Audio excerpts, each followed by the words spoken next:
नमस्कार सभी दोस्तों को, कैसे हैं आप सब लोग। उम्मीद करते हैं शानदार, जिंदाबाद, ज़बरदस्त होंगे सभी लोग और अपनी तैयारी में लगे होंगे दोस्तों। जैसा कि आपको पता है, इसमें अब Sunday to Sunday Ankit sir के ऐप में जो वीकली मॉक टेस्ट आता है दोस्तों, उसका सोल्यूशन कर रहे हैं दोस्तों।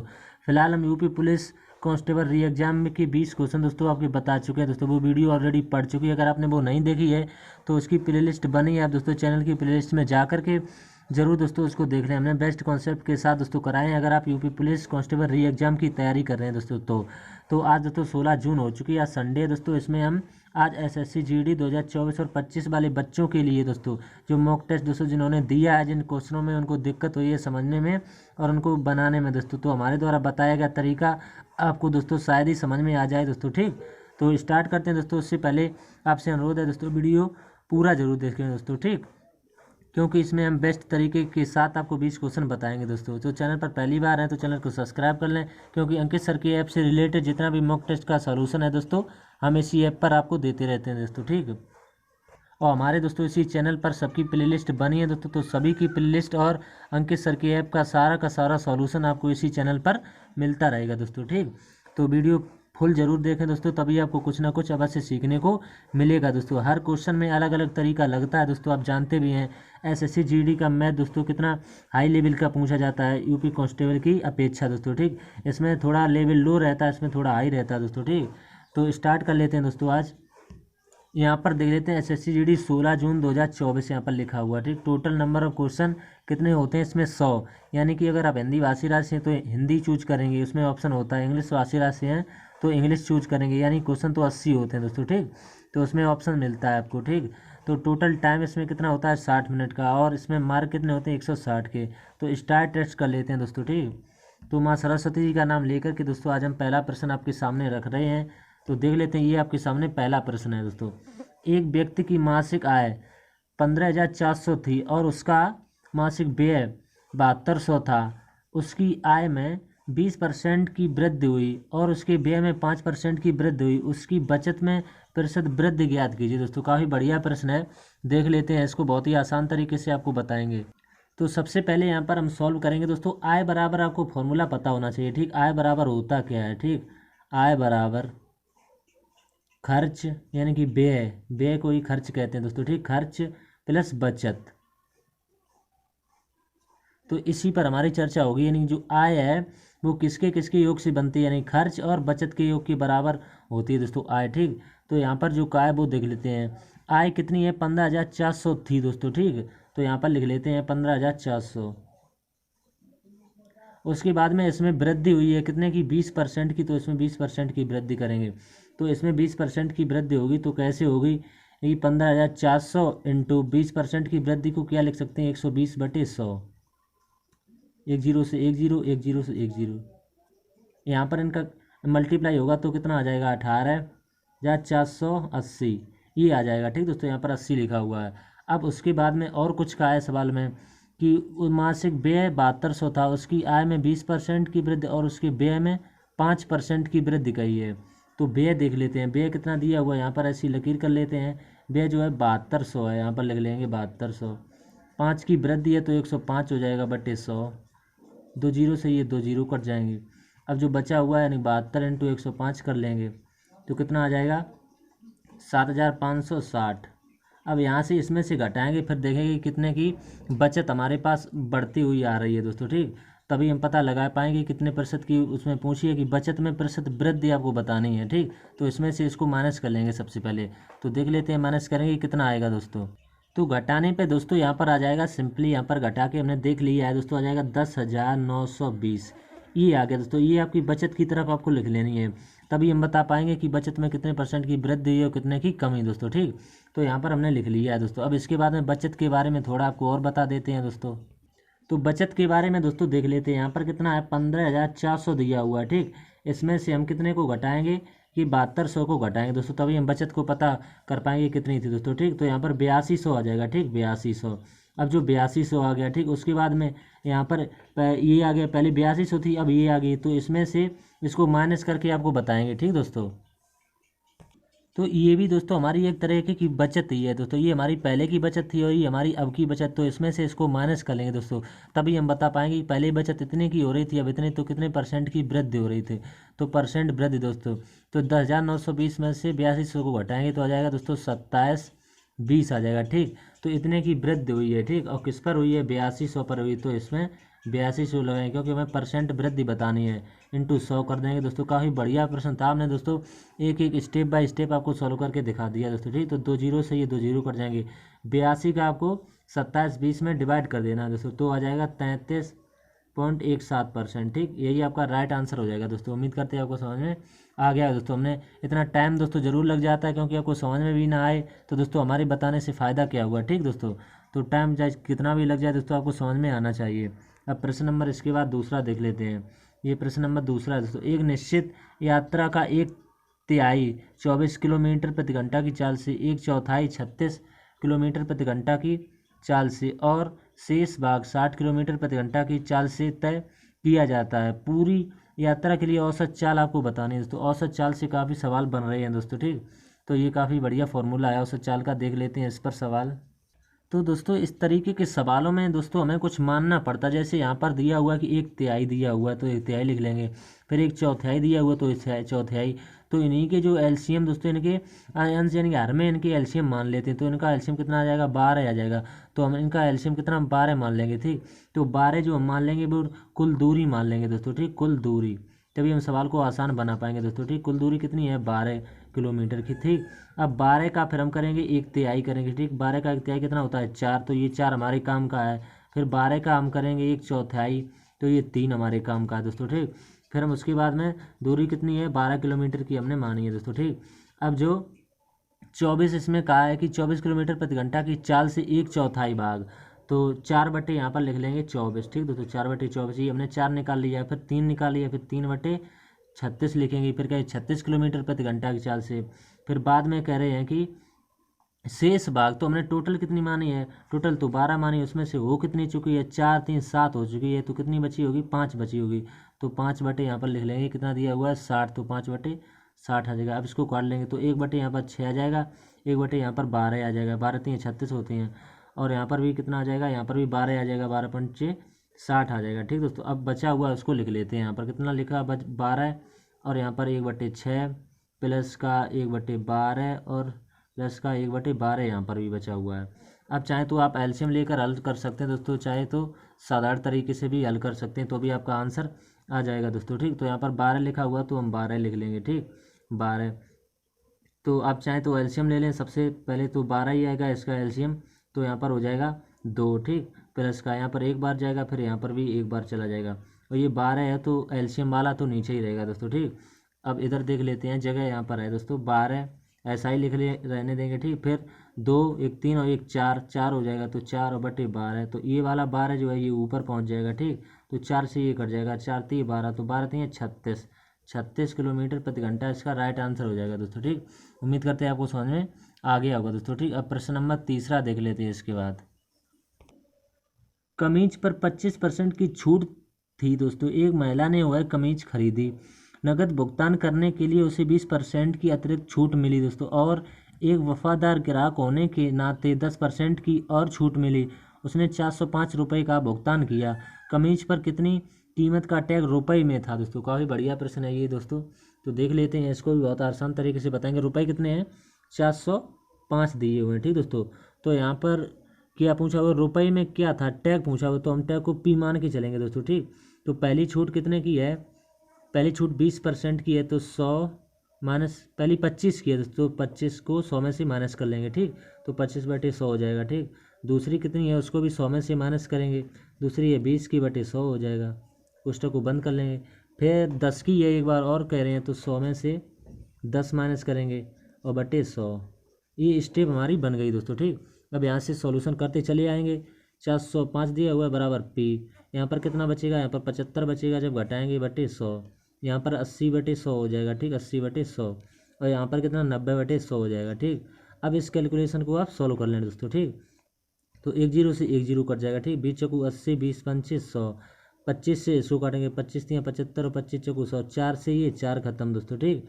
अब यहाँ पर ये 3 से कट जाएगा दोस्तों, ठीक। 3 से आप काटना चाहें तो 3 से काट सकते हैं, लेकिन आप सबसे पहले इसको 9 से काटेंगे दोस्तों, ठीक। 9 से, तो 9 से काटेंगे, 9 चौक 36 हो जाएगा यहाँ पर, ठीक। 9 चौक 36 और 9 अपना 45 हो जाएगा, ठीक। 9 अपना 45। अब इसको काटेंगे किससे, 3 से कट जाएगा, ये 3 से, 15 3 है 45 दोस्तों, ठीक। अब बचा हुआ दोस्तों उसका आपस में मल्टीप्लाई हो जाएगा, तो बचा हुआ आपका आंसर आ जाएगा दोस्तों कितना, 750। तो 750 का राइट आंसर हो जाएगा दोस्तों। उम्मीद करते हैं आपको समझ में आ जाएगा दोस्तों। यहाँ पर 15 बचा हुआ है, यहाँ पर 5 बचा हुआ है, एक ये 0 बचा हुआ है, तो हो जाएगा 15 इंटू 5 और इंटू 0, तो 15 अपना 75 होते हैं, 75 एक ये 0 है तो 0, बस 750 का राइट आंसर आ गया दोस्तों, ठीक। उम्मीद करते हैं आपको समझ में आ गया होगा दोस्तों। प्रश्न नंबर 4 देख लेते हैं इसके बाद। बोर्ड मास पर है ये दोस्तों, काफ़ी बढ़िया प्रश्न है दोस्तों, ठीक। तो इसको हम बहुत ही आसान तरीके से आपको 2-3 स्टेपों में बता देंगे। यहाँ पर कितना है 95 है, तो 95 लिख लेंगे दोस्तों, ठीक। 95 माइनस यहाँ पर कितना 144 भाग लगा हुआ 12 ऑफ दोस्तों, इसमें सबसे पहले हल होगा दोस्तों, ठीक। तो ऑफ हल होगा, तो यहाँ पर कोष्टक लगा हुआ है, ये कोष्टक लगा लेंगे, तो 144 लिखेंगे, ठीक। और बटे लिख लेंगे, हम एक ही स्टेप में सवाल को आसान बना देंगे, क्योंकि 12 का 12 में गुणा होगा तो 12 लिख लेंगे, ठीक। तो यहाँ से सवाल आसान बनता चला जाएगा, ठीक। अब 4 लिखा हुआ तो 4 लिख लेंगे, प्लस का 24 है तो 24 लिख लेंगे यहाँ पर दोस्तों, ठीक।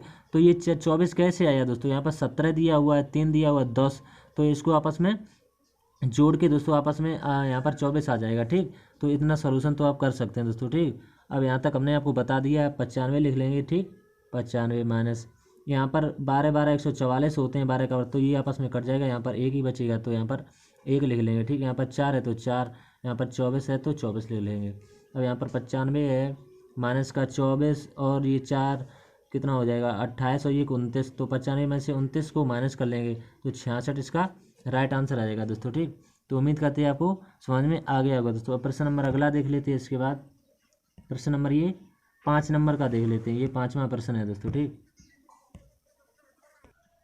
किसी धनराशि पर 2 वर्ष के लिए 50% वार्षिक की दर से चक्रवृद्धि ब्याज वार्षिक रूप से संयोजित और साधारण ब्याज के बीच अंतर 7200 है, वह धनराशि कितनी है दोस्तों। काफ़ी बढ़िया प्रश्न है। 2 वर्ष के लिए एक फॉर्मूला होता है दोस्तों, डी बराबर PR² अपॉन 100 का स्क्वायर दोस्तों, ठीक।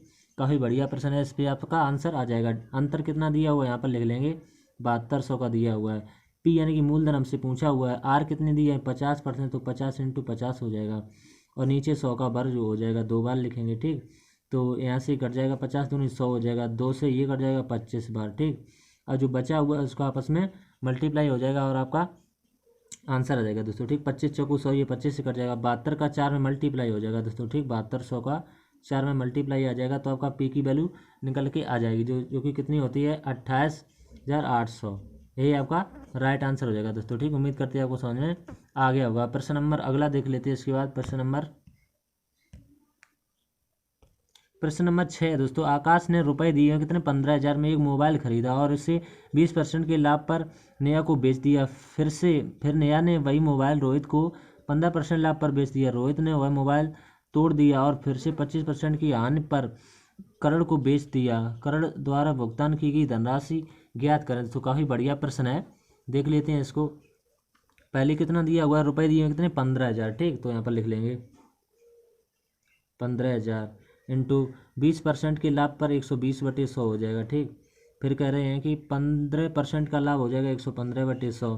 फिर हानि कह रहे हैं दोस्तों कितने की 25% की हानि, तो हो जाएगा 75/100। यहाँ पर देख लेते हैं 75/100, ठीक। अब आप इसको कैलकुलेशन को सॉल्व कर लें दोस्तों। तो 1 2 3 0 से 1 2 3 0 ये कट जाएंगे, 25 या 75, 25 चौको 100, 4 से इसको काटेंगे 4 3 12, यहाँ पर 30 हो जाएगा दोस्तों। तो बचा हुआ है उसका आपस में मल्टीप्लाई हो जाएगा, ठीक दोस्तों। 1 0 से 1 0 ये कट जाएगा, तो बचा हुआ है 15 बचा हुआ है, 3 बचा हुआ है, फिर से 3 बचा हुआ है और 115 बचा हुआ है। इसका मल्टीप्लाई आप कर सकते हैं, बस आंसर आ जाएगा 15,525 दोस्तों। इसका राइट आंसर हो जाएगा। उम्मीद करते हैं आपको समझ में आ गया होगा दोस्तों। प्रश्न नंबर 7 देख लेते हैं इसके बाद। ये प्रश्न नंबर 7 है दोस्तों। 192 और 480 का लघुत्तम समावर्तक x के 100 गुना से 60 अधिक है। x का मान क्या होगा दोस्तों, देख लेते हैं आसानी से।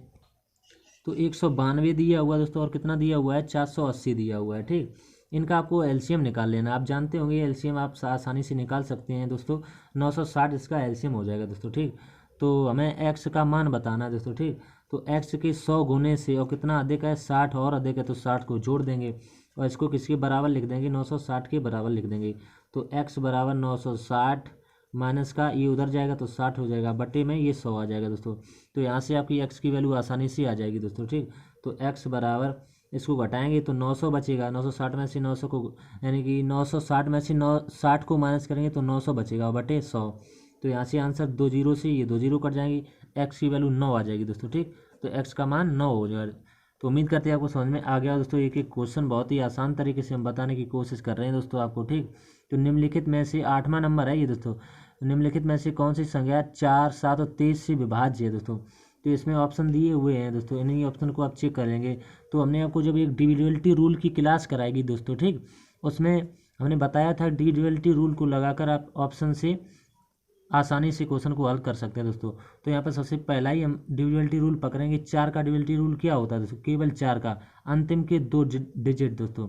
तो 90 कटेगा नहीं कटेगा, 45 कटेगा नहीं कटेगा, 40 ही इसका एक ऐसे ऑप्शन है जो कट रहा है दोस्तों। तो इसका आंसर है 6440। उम्मीद करते हैं आपको समझ में आ गया दोस्तों। इस सवाल में पेन उठाने की भी ज़रूरत नहीं थी दोस्तों, एक ही सेकंड में आप आंसर बता देते दोस्तों, ठीक। अब प्रश्न नंबर देख लेते हैं इसके बाद। प्रश्न नंबर 9 है दोस्तों, 6 दोस्तों की औसत ऊंचाई 144 सेंटीमीटर है। 150 सेंटीमीटर की ऊंचाई वाला एक लड़का समूह छोड़ देता है, तो समूह की नई औसत ऊंचाई क्या होगी दोस्तों। देख लेते हैं, ये सवाल बढ़िया है दोस्तों। तो इसमें 6 दोस्तों की ऊंचाइयां दी हैं दोस्तों, तो औसत का मतलब होता है हमें उसके योग के बराबर रखना होता है दोस्तों। तो 6 मित्र हैं, 144 सेंटीमीटर उनकी ऊंचाई है, तो उनका योग कितना हो जाएगा, इनका आपस में मल्टीप्लाई हो जाएगा तो 864 हो जाएगा, ठीक। 864, तो 864 में से 150 सेंटीमीटर वाला एक लड़का समूह छोड़ देता है, तो इसमें से 150 को माइनस कर देंगे तो कितना आ जाएगा, यहाँ पर 714 आ जाएगा, ठीक। 714। अब इसी 714 में हमें किसका डिवाइड करना है, पहले व्यक्ति थे कितने 6, उसमें से एक चला गया तो बचे हैं 5, तो 5 से इसमें डिवाइड कर देंगे, आपका आंसर आ जाएगा 142.8 इसका राइट आंसर होगा दोस्तों, ठीक। काफ़ी बढ़िया प्रश्न था। प्रश्न नंबर इसके बाद 10 है। तो 10 नंबर का देख लेते, यदि रुपये दिए हुए 70,000 को ए बी और सी के बीच इस प्रकार बांटा गया कि ए बी अनुपात 2:3, बी सी अनुपात 4:5 होता है, इसमें ए का हिस्सा कितना होगा दोस्तों। देख लेते हैं इसको भी। 3 लोग हैं दोस्तों, कौन कौन है, ए दिया हुआ है, बी दिया हुआ है और सी दिया हुआ है दोस्तों। नंबर उसके सामने पड़ा हुआ है 10 नंबर का है, जिस क्वेश्चन के सामने जितना क्वेश्चन होता है उसका नंबर पड़ा हुआ है दोस्तों, आप नोट करते चलें दोस्तों, ठीक। ए बी का रेशियो दिया हुआ कितना, 2:3 का दिया हुआ। बी और सी का कितना दिया हुआ है, 4:5 का दिया हुआ, तो 4:5 लिख लेंगे। 3 के सामने 3 भर देंगे, 4 के सामने 4 भर देंगे, तो यहाँ पर कितना आ जाएगा 8, यहाँ पर कितना आ जाएगा 12, यहाँ पर आ जाएगा 5 से 15 आ जाएगा। तो हमारे हिसाब से जो योग ये हो रहा है दोस्तों, ठीक। हमारे हिसाब से इनका योग कितना हो रहा है, 35 हो रहा है दोस्तों, ठीक। 35 यहाँ पर लिख लेंगे। हमारे हिसाब से इनका योग हो रहा है 35। सवाल में कितना बता रही है, 70,000, ठीक। 70,000। तो एक पार्ट की वैल्यू कितनी आ जाएगी, 35 दूनी 70, एक पार्ट की वैल्यू आ जाएगी 2,000। तो पूछा क्या है सो देख लेते हैं।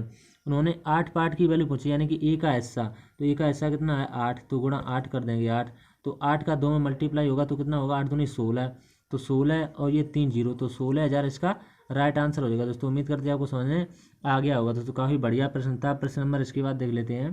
प्रश्न नंबर 11 है दोस्तों, एक संख्या में 25% की वृद्धि की जाती है और उसमें फिर 25% की वृद्धि की जाती है। मूल संख्या वापस प्राप्त करने के लिए वृद्धि की गई संख्या में कितने प्रतिशत की कमी की जानी चाहिए दोस्तों। काफ़ी बढ़िया प्रश्न है दोस्तों, इसमें कमी और वृद्धि बार बार कही जा रही है दोस्तों।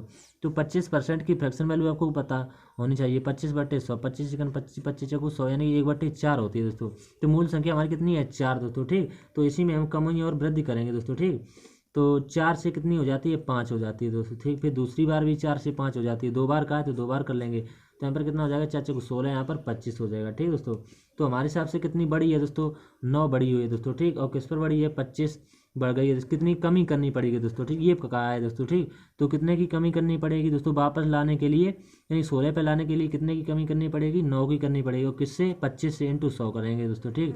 तो 25 चकू 100, तो 9 चौक 36 इसका राइट आंसर आएगा दोस्तों, ठीक। 36। उम्मीद करते हैं आपको समझ में आ गया दोस्तों। प्रश्न नंबर इसके बाद देख लेते हैं 12। एक त्रिभुज का क्षेत्रफल दिया हो दोस्तों, ठीक।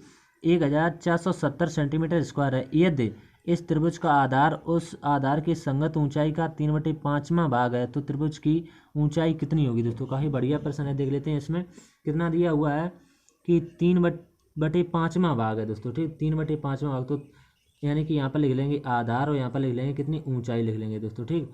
तो कितनी होती है 3 और बट्टे में कितना है 5, तो इसमें अनुपात के रूप में हम कन्वर्ट कर लेंगे दोस्तों, ठीक। तो 5 इसमें x लगाना चाहें तो x लगा लेंगे, क्योंकि हमें ज़रूरत पड़ेगी दोस्तों, क्योंकि x की वैल्यू आएगी उसी यहाँ पर पुट करना है दोस्तों, ठीक। तभी आपकी ऊंचाई पूछी हुई है दोस्तों, ठीक।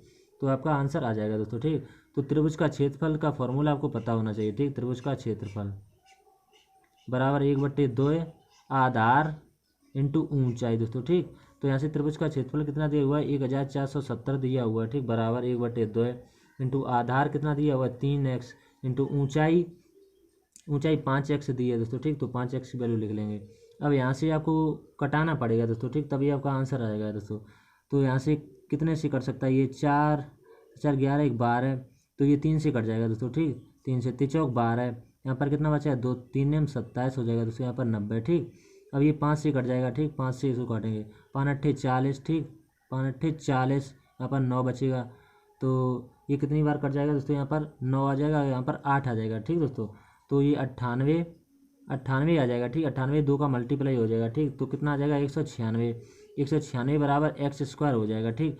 तो x की वैल्यू यहाँ से कितनी आ जाएगी 14 आ जाएगी, ठीक दोस्तों। x की वैल्यू 14 आ जाएगी।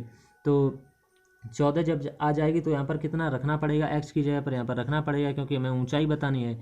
तो 15 इंटू 14 करेंगे, ठीक।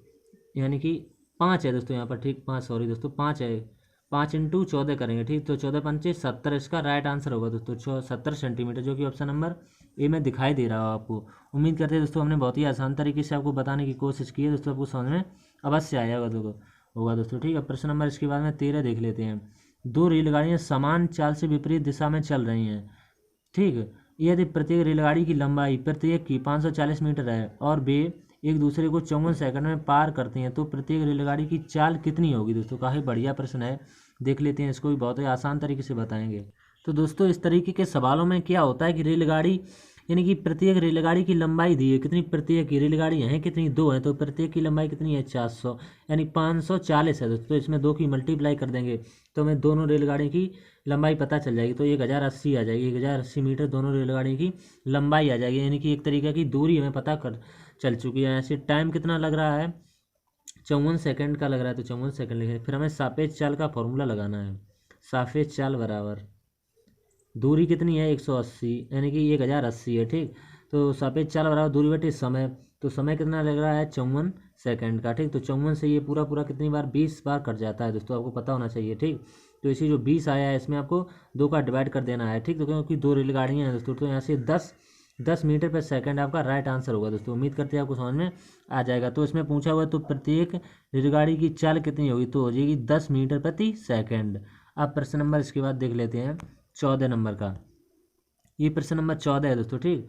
5 व्यक्ति एक साथ कार्य करते हुए किसी कार्य को 8 दिन में पूरा कर सकते हैं। ओम प्रकाश जो उसी कार्य को स्वतंत्र रूप से 24 दिनों में पूरा कर सकता है, 4 दिन बाद उनके साथ शामिल होता है। 4 दिन के बाद इस परिस्थिति में कितने दिन में पूरा होगा कार्य दोस्तों, इस परिस्थिति में कार्य कितने दिन में पूरा होगा। काफ़ी बढ़िया प्रश्न है दोस्तों, थ्योरी टाइप का है ये दोस्तों। तो इसमें दोस्तों 5 आदमी दिए हुए हैं, तो 5 आदमी हम लिख लेंगे, ठीक। 5 आदमी, और ओम प्रकाश दिया हुआ तो ओम प्रकाश लिख लेंगे, ठीक। और 5 आदमी कितने दिन लेते हैं 8 दिन लेते हैं, तो यहाँ पर 8 लिख लेंगे शॉर्टकट में, ठीक। और ये 24 दिन लेता है, तो इनका एलसीएम निकालेंगे। पर सबसे पहले एलसीएम आ जाएगा 24, 8 ये 24, 24 सेकंड 24, तो ये आ गया दोस्तों, ठीक। अब 5 व्यक्तियों की क्षमता हमें पता करनी है। 5 व्यक्तियों की क्षमता, 5 व्यक्तियों की क्षमता, ठीक। तो क्षमता पता करने के लिए हमें जो टोटल वर्क है उसे 8 से डिवाइड कर देना है दोस्तों, ठीक। तो यहाँ से क्षमता निकल के आ गई 8 3 24, 3 क्षमता निकल के आ जाएगी दोस्तों, ठीक। अब ओम प्रकाश की क्षमता हमें पता करनी होगी। ओम प्रकाश की क्षमता, ओम प्रकाश की क्षमता कुल वर्क कितना है 24, और दिन कितने लेता है 24, तो 24 24 कट जाएगा, 1 इसकी क्षमता आ गई दोस्तों, ठीक। यहाँ पर भी 1 आ गई थी दोस्तों, हमें निकालने की जरूरत नहीं थी, लेकिन हमने आपको निकाल के बता दिए दोस्तों, ठीक। अब इसके बाद 5 व्यक्तियों द्वारा 4 दिनों में कितना कार्य किया होगा दोस्तों। 5 व्यक्तियों द्वारा 4 दिनों में इन्होंने कितना कार्य कर लिया हो, तो 4 दिनों में इन्होंने 5 व्यक्ति एक दिन में 3 कार्य करते हैं, तो 4 दिन में कितना कार्य कर लेंगे दोस्तों 12 दिन यहाँ से कार्य कर लेंगे, तो कुल कार्य हमें पता चल जाएगा दोस्तों। कुल कार्य जो है 24 है, 24 से 12 हो चुका है, कितना बचेगा 12 ही बचेगा, ठीक। और टाइम दोस्तों यहाँ पर कितना लगा है 12/4, 4 दिन हमने यहाँ पर निकाल लिए थे, तो 4 से इसको डिवाइड कर देंगे तो 3, तो 3 दिन यहाँ से लगे हैं दोस्तों, 4 दिन यहाँ से लगे हैं, तो कुल दिन पूछे हुए हैं, तो 4 + 3 कितने दिन लगे हैं 7, तो 7 दिन इसका राइट आंसर होगा, जो कि ऑप्शन नंबर ए में दिखाई दे रहा होगा आपको। ठीक, उम्मीद करते हैं हमने आपको आसान तरीके से बता दिया। प्रश्न नंबर इसके बाद 15 देख लेते हैं दोस्तों। अंकित मूल्य कुछ राशि 9% साधारण ब्याज की दर पर 2 वर्ष के लिए और समान राशि प्रति वर्ष 10% की दर पर 4 वर्ष के लिए निवेशित करता है, वह कुल 1,740 रुपये अर्जित करता है ब्याज के रूप में। दोस्तों ये ब्याज दिया हुआ, ठीक, साधारण ब्याज। प्रत्येक राशि में प्रत्येक स्थिति में कितनी राशि दोस्तों निवेशित की जाती है, दोस्तों ये पूछ रहा है। तो देख लेते हैं इसको भी आसान तरीके। तो साधारण ब्याज और फॉर्मूला आपको पता होना चाहिए। ठीक, तो ये साधारण ब्याज का सवाल है तो साधारण ही होगा दोस्तों। ठीक, तो साधारण ब्याज बराबर मूलधन गुणा दर गुणा समय बटे 100, इस पर आपका आंसर रहेगा। ठीक, तो साधारण ब्याज दिया हुआ 1,740 और बराबर मूलधन आपको पता करना है तो पी लिख लेंगे। आर कितना दिया हुआ है, पहले दिया हुआ 9% का तो 9 लिखेंगे। समय 2 वर्ष का दिया है तो 2 ले लेंगे बटे 100 करेंगे। फिर एक स्टेप और बनेगी दोस्तों, ठीक, इसी में प्लस करके। तो उसमें दर कितनी दी है, 10 की दी है। उसमें समय कितना दिया हुआ है, 4 वर्ष का दिया है तो 4 की मल्टीप्लाई बटे 100 होगा दोस्तों। ठीक, तो यहाँ से आपका राइट आंसर निकल के आ जाएगा दोस्तों। ठीक, तो सबसे पहले क्या करेंगे, 1740 लिखेंगे। ठीक, बराबर पी इंटू यहाँ पर कितना 9 दूनी 18 है, यहाँ 10 दूनी 10 चौक 40 हो जाएगा। 40 में ये 18 जुड़ जाएगा तो कितना हो जाएगा 58 बटे 100। ठीक, 58 बटे 100 तो पी बराबर यहाँ से 75 होगा। पी बराबर 1740 इंटू 100, ये ऊपर पहुँच जाएगा और 58 ये नीचे आ जाएगा दोस्तों। ठीक, तो यहाँ से ये कितनी बार कट जाएगा दोस्तों। ठीक, यहाँ से काटेंगे ये 29 और ये 50, तो 29 से ये कितनी बार कट जाएगा, 29 से ये पूरा 60 बार कट जाएगा। ठीक, तो 6 30 और ये 2 जीरो और पहले से, तो 3000 इसका राइट आंसर होगा दोस्तों। ठीक, तो वो राशि कितनी थी, 3000 दोस्तों। ये ऑप्शन नंबर ए में दिखाई दे रही है। ठीक, अब प्रश्न नंबर इसके बाद देख लेते हैं ये 16 नंबर का। ये प्रश्न आपको समझ में आ गया होगा दोस्तों। ठीक, अब 16 प्रश्न देख लेते हैं। ये रेस चैप्टर से है। 100 मीटर की रेस में ए बी को 20 मीटर से हराता है और बी सी को 20 मीटर से हराता है। ए सी को कितनी दूरी से हराता है दोस्तों, देख लेते हैं इसको भी। तो इसमें दोस्तों 3 व्यक्ति दिए हुए हैं। कौन, ए दिया हुआ है, बी दिया हुआ है और सी दिया हुआ है। ठीक, तो देख लेते हैं। 100 मीटर की रेस है दोस्तों। ए जो है बी को 20 मीटर से हराता है। ठीक, अगर ए 100 मीटर जाता है तो ये बी जो है 20 मीटर पीछे रह जाता है तो ये 80 मीटर ही जाता हुआ दोस्तों। ठीक, अब बी जो है अगर बी 100 जाएगा तो सी से कितना 20 मीटर कम जाएगा तो सी यहाँ पर कितना जाएगा 80 जाएगा। ठीक, 80, तो यहाँ पर सामने सामने भर लेंगे। यहाँ पर 80, यहाँ पर 100 आ जाएगा। ठीक, यहाँ पर 100, यहाँ पर कितना आ जाएगा 4 जीरो हो जाएंगे दोस्तों। यहाँ पर गुणा करेंगे। ठीक दोस्तों, 4 जीरो और यहाँ पर 64 हो जाएगा। ठीक, 2 जीरो हो जाएंगे तो 2 जीरो से ये 2 जीरो कट जाएंगे, क्योंकि हमें कितना बताना है, ए और सी को कितनी दूरी से हराता है। ए और सी के बीच हमें बताना है, बी से हमें कोई मतलब नहीं है दोस्तों। ठीक, तो हमें ए और सी में ही बताना है दोस्तों। ठीक, तो देख लेते हैं। यहाँ पर 100 में से 64 घटा देंगे दोस्तों, कितना बचेगा, तो 36 इसका राइट आंसर रहेगा। ठीक, 36 मीटर से हराता है। उम्मीद करते हैं आपको समझ में आ गया होगा दोस्तों। ठीक, अब प्रश्न नंबर इसके बाद 17 देख लेते हैं। 17 प्रश्न नंबर, ये प्रश्न नंबर 17 है दोस्तों। एक व्यक्ति एक वस्तु को उसके क्रय मूल्य से 10% कम पर बेचता है। यदि उसने इसे 332 रुपये अधिक में बेचा होता तो उसने 20% का लाभ कमाया होता। वस्तु का आरंभिक विक्रय मूल्य रुपये में क्या था दोस्तों, देख लेते हैं इसको भी। तो दोस्तों इसमें हम 100 मान के करेंगे दोस्तों, सवाल काफ़ी आसान बन जाएगा। ठीक दोस्तों, तो 100 पर जो हमारी चर्चा रहेगी, कह रहे हैं कि 10% कम पर बेचता है दोस्तों। ठीक, तो 10% कम पर बेचेगा तो 90 बटे 100 हो जाएगा। ठीक, एक जीरो से एक जीरो कट जाएगा। फिर कह रहे हैं कि 20% का लाभ कमाता है तो 120 बटे 100 हो जाएगा, जीरो से जीरो कट जाएगा। और जो एलसीएम होता है दोस्तों वो हमारा आ जाता है नीचे 10, एलसीएम हो जाएगा 12 माइनस 9 और बराबर में हम लिख देंगे कितना, 332 दिया हो तो 332 लिखेंगे।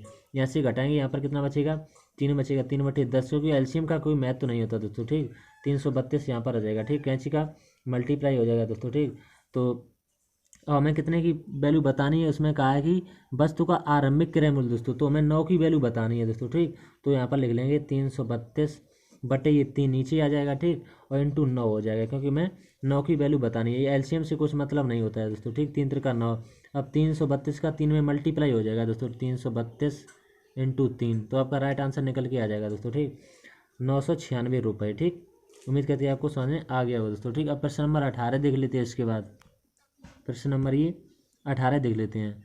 पाइप ए और बी किसी टंकी को क्रम से 18 मिनट और 30 मिनट में भर सकते हैं।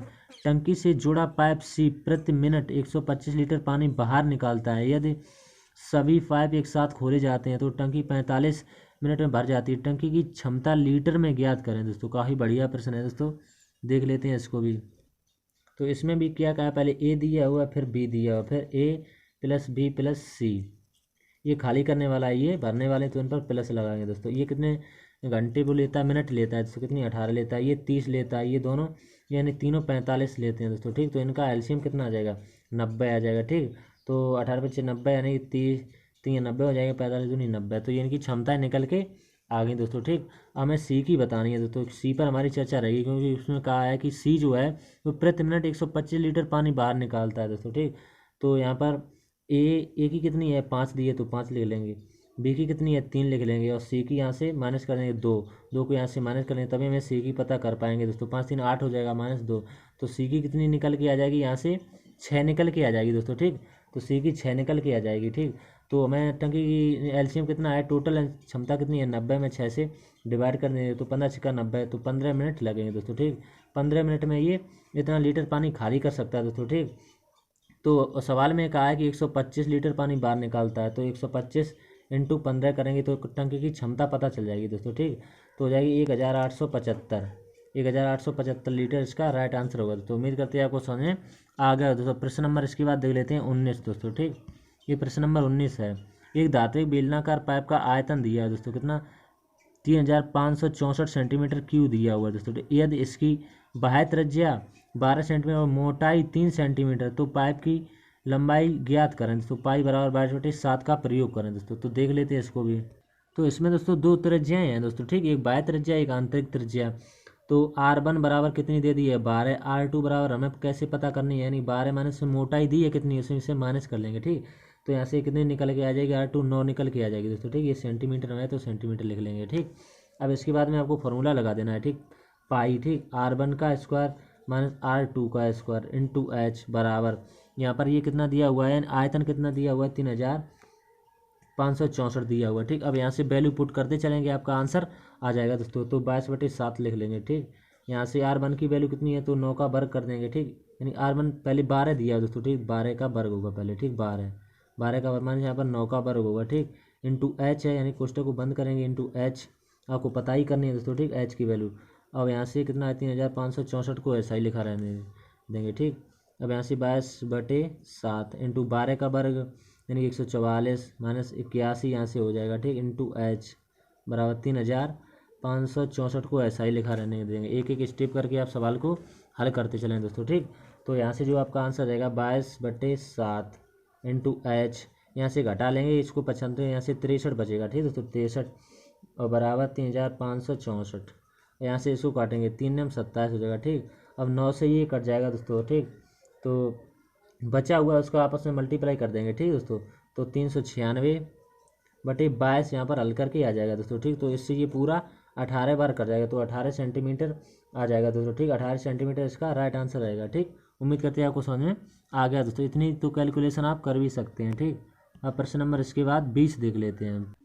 जब x को 7 13 और 19 और 29 में से प्रत्येक में जोड़ा जाता है तो इस क्रम में प्राप्त संख्याएं समानुपात में होती हैं दोस्तों। फिर 3x - 8 और x + 5 के बीच का मध्यानुपात ज्ञात करना है, क्योंकि आपको x की वैल्यू पता करनी है तभी आप यहाँ पर रख के इसका मध्यानुपात पता कर पाएंगे दोस्तों। ठीक, तो देख लेते हैं इसको आसान तरीके से। कितना लिखा हुआ है 7 + का x करेंगे बटे में 13 + का x करेंगे। ठीक, सब में x लगा लेंगे और बराबर 19 + x और बटे 29 + x। अब यहाँ से कैंची का मल्टीप्लाई कर देंगे दोस्तों। ठीक, तो 29 का 7 में पहले करेंगे। ठीक, तो हो जाएगा 203 + 36, 29 और 7 जोड़ेंगे फिर हो जाएगा 36x + x²। ठीक, x² हो जाएगा, बराबर लगाएंगे फिर 29 का 13 में करेंगे। ठीक, तो हो जाएगा 247 प्लस का फिर 29 यानी कि 19 और 13 को जोड़ेंगे तो कितना हो जाएगा 32x, तो 32x लिख लेंगे प्लस का x² ऐसा ही लिखा रहेंगे। ठीक, फिर 36x यहाँ पर है, यहाँ पर कितना है 32x, तो 36x - 32x हो जाएगा और बराबर 247 - 203, इनको वापस में माइनस हो जाएगा। तो यहाँ से कितना आ जाएगा 4x बराबर, यहाँ पर घटाएंगे 44 आ जाएगा। ठीक, 4 से ही कट जाएगा, x बराबर कितना आ जाएगा, x बराबर आ जाएगा 11। ठीक दोस्तों, x बराबर 11, तो यहाँ से x की वैल्यू 11 निकल के आ जाएगी दोस्तों। ठीक, हमें पूछा क्या है कि पूछा हुआ है कि 3x - 8 एक कोष्टक में दिया हुआ और x + 5 दिया हुआ। ठीक, इनका मध्यानुपात पूछा, तो मध्यानुपात होता है √AB, ये हो जाएगा a, ये हो जाएगा b। तो यहीं पर हमें मान पुट करके और वैल्यू आपको निकाल लेनी है दोस्तों। ठीक, तो यहाँ पर देखेंगे 3 × x की वैल्यू 11 - का 8 करेंगे। ठीक, फिर यहाँ पर एक्स की वैल्यू है 11 माइनस प्लस का 5 है तो 5 ले लेंगे, ठीक। अब यहाँ पर आ जाएगा कितना, पहले गुणा को हल करेंगे दोस्तों, क्या आती है 33 माइनस 8 हो जाएगी, ठीक। अब यहाँ पर बचा हुआ कितना, यहाँ पर 16 हो जाएगा तो 16 को लिख लेंगे, अंडर रूट में चलेगा ये दोस्तों, ठीक। तो यहाँ पर कितना बचेगा 25, यहाँ पर 16 है तो 16 है। अब 25 कितने का, 5 का, ये कितने का 4 का, तो 20 इसका राइट आंसर आ जाएगा दोस्तों, ठीक। तो उम्मीद करते हैं दोस्तों हमने आपको 20 क्वेश्चन बता दिए हैं दोस्तों, ठीक। 20 क्वेश्चन आपको बताए हैं बेहतर से बेहतर कंटेंट के साथ दोस्तों, ठीक। तो उम्मीद करते हैं आपको समझ में आ गए होंगे दोस्तों, ठीक। तो दोस्तों वीडियो आपको कैसा लगा कमेंट करके अवश्य बताएं दोस्तों, ठीक। और जो भी भाई एसएससी जीडी 2024-25 की तैयारी करें दोस्तों, उनके पास ये वीडियो अवश्य शेयर करें तो उन्हें भी पता चल सके दोस्तों मॉक टेस्ट का सॉल्यूशन। और आप अवश्य मॉक टेस्ट दें दोस्तों, ठीक, अंकित सर के ऐप में दोस्तों, ठीक। हर संडे टू संडे से वीकली मॉक टेस्ट आता है दोस्तों, अवश्य लगाएं दोस्तों, उससे आपका टाइम मैनेज भी होता है दोस्तों, ठीक। तो दोस्तों यहीं तक आज रखते हैं, तब तक के लिए धन्यवाद दोस्तों।